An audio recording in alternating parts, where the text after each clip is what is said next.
తూర్పుగోదావరి జిల్లా అనపర్తి మండలంలో సేకరించిన భూమి లేకుండానే ఓటర్లను ఆకట్టుకునేందుకు అధికార పార్టీ నేతలు రెవెన్యూ సిబ్బందితో డమ్మీ పట్టాల తయారీకి శ్రీకారం చుట్టారు. గత వారం 10 రోజులుగా కార్యాలయంలో డిప్యూటీ తహసీల్దార్ శశిధర్ ఆధ్వర్యంలో ఇండ్ల పట్టాలు తయారీకి చేపట్టారు.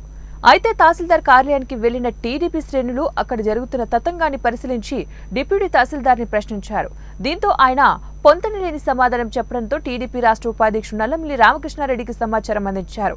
అక్కడికి చేరుకున్న రామకృష్ణారెడ్డి తయారవుతున్న డమ్మీ ఇళ్ల పట్టాల గురించి డిప్యూటీ తహసీల్దార్ని ఆరా తీశారు. అసలు భూసేకరణ జరిగిందా అంటూ ప్రశ్నించగా ప్రభుత్వానికి ప్రపోజల్స్ పంపామని, కలెక్టర్ ఆదేశాలతో పట్టాలు తయారు చేస్తున్నామని బదులిచ్చారు. సేకరించిన భూమి లేకుండా పట్టాలు ఎలా తయారు చేస్తున్నారని, రైతులకు ₹1 కూడా చెల్లించకుండా అదే సర్వే నంబర్లతో పట్టాలు ఎలా పంపిణీ చేస్తారంటూ ప్రశ్నించారు.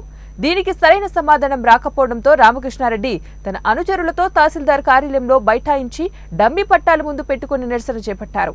ఈ సందర్భంగా రామకృష్ణారెడ్డి మీడియాతో మాట్లాడుతూ ఓటర్లను ప్రలోభ పెట్టేందుకు డమ్మీ పట్టాలు తయారు చేస్తున్నారని, దీనిపై గత 10 రోజులుగా ఉన్నతాధికారులకు తాను ఫిర్యాదులు చేసినా కూడా పట్టించుకోవడం లేదన్నారు.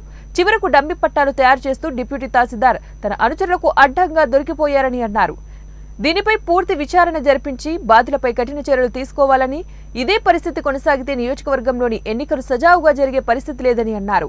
రాలేదు, వారలుగా చెప్పారు అన్నారు. ఎవరు చెప్పారు? కలెక్టర్ గారు అంటే కాదు, కలెక్టరేట్ నుంచి వచ్చింది. ఇది కలెక్టరేట్ నుంచి వచ్చింది కాదు, కలెక్టర్ గారు చెప్పింది కాదు, ముఖ్యమంత్రి గారు చెప్పింది కాదు, లేకపోతే ప్రిన్సిపల్ సెక్రటరీ గారు చెప్పింది కాదు. ఇక్కడ ఎమ్మెల్యే ఆదేశాల మేరకు ఓటర్లను తప్పుదారి పట్టించడం కోసం ఈ కార్యక్రమం చేస్తా ఉన్నారు. ఇవాళ భూ యజమానులు మోసం చేశారు. భూసేకరణ జరుగుతుందని చెప్పి వాళ్ళ దగ్గర ఎకరానికి 5 లక్షలు 10 లక్షలు తీసుకుని వాళ్ళ గాలిలో ఉంచారు. ఇక్కడ ఇప్పుడు ఈ పట్టాలు ఇచ్చి వీళ్ళ గాలిలో ఉంచుతారు. ఇది ఇక్కడ జరుగుతున్న కార్యక్రమం. ఇప్పటికే నేను స్పష్టంగా 3 రోజుల క్రితం కలెక్టర్ గారికి ఇక్కడ